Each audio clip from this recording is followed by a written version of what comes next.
President Trump is in North Carolina at this hour, taking a first-hand look at the damage left behind by Hurricane Florence. And while the storm has moved up and over the northeast, the threat is far from over in areas of the Carolinas as rivers crest at major flood stage.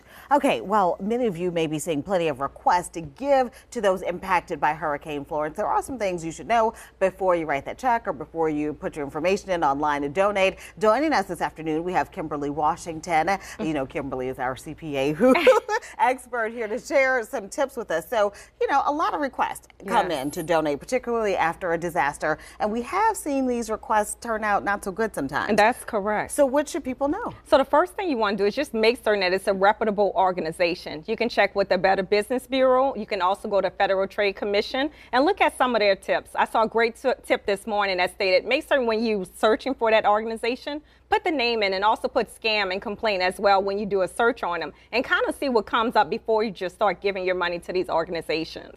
Are there any other tips? Definitely you have to do your research, but are there any protections for people who make a donation? Right, definitely. If you have been scammed, you definitely want to go to FTC. I would say even before you give to as well, make certain that it's actually a tax organization, a tax exempt organization. You can go to the IRS.gov website. You can put the name in and it'll come up whether or not this is actually a 501c3 and also their status and whether or not they're able to take tax deductible donations. So that's very key. Okay, you talk about organizations and their tax status. That's one thing. But then you have other kinds of campaigns that pop up, GoFundMe's and text messages and all this after a disaster. I mean, what's your advice there? If somebody wants to give to a GoFundMe, I mean, clearly it's their prerogative, but... That's right. I think you bring up a good point. It is their prerogative. And if you want to just give, go ahead and give, but just kind of know what you're giving to. So if it's for a person, it's not going to be tax deductible. And many people they're not aware of that. They're like, okay, I see this cause. It's a good cause. You can give money, but you just can't write it off on your taxes. So you want to make certain that it is in a reputable organization. And also, too, as well, it could also be a gift tax. If you give too much money,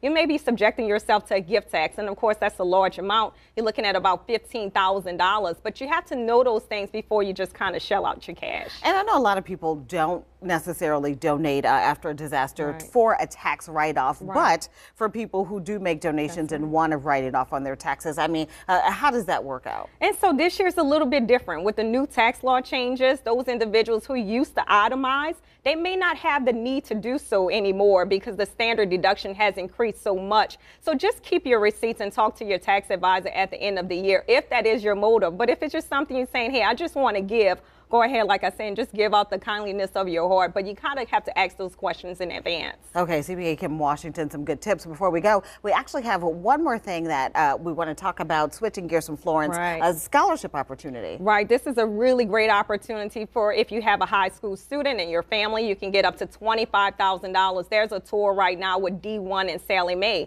and you can apply all the way until September 27th. So make certain that you check it out on Sallie Mae's website because that may be free money for your children in your, within your family. So definitely check it out. All right. Always some good financial information at CPA Kim Washington. We certainly thank you for your time this afternoon. Thank you so much. All right, Charles. All right. Well